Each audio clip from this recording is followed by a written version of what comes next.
Good morning, everyone, and happy Wednesday, March 25th. Today, we're going to spend some time and we're going to talk about a very special instrument called the ukulele. Now, the ukulele is part of the string family. We've talked about 4 different instrument families in music. There is the brass, percussion, woodwind, and string family. Every instrument is put into a family so we can better see how they work together and are related.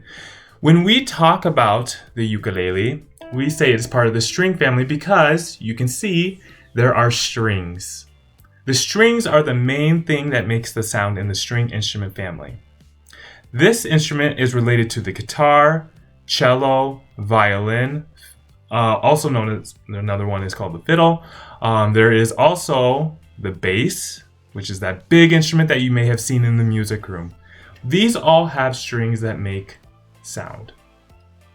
Now, the ukulele was very, very popular a long time ago, and then over time, it started to become not so popular because other string instruments like the guitar took over.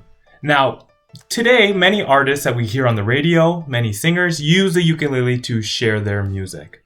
Now, the name ukulele is associated with the Hawaiian music, where the name translates to jumping flea. The reason they call it the jumping flea is because when players first play the instrument and they've never seen people play the instrument like this, their fingers will look like there are fleas jumping on the strings.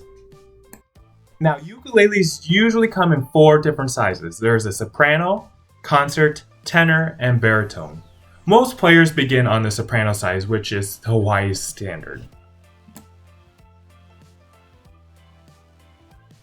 Now, to play the ukulele, a player can use their fingers, or what is called a pick, to strum on the strings to make them vibrate.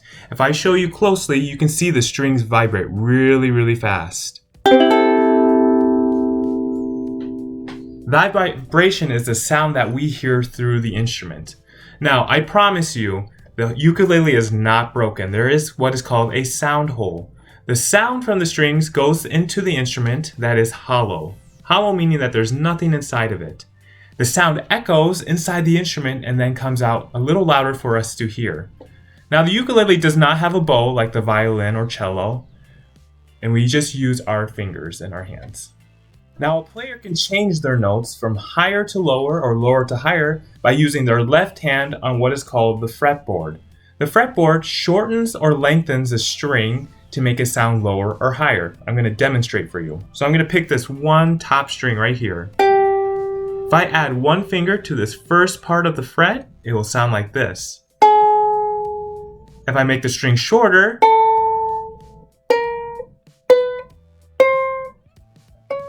notice the notes are getting higher. If I go the other way now,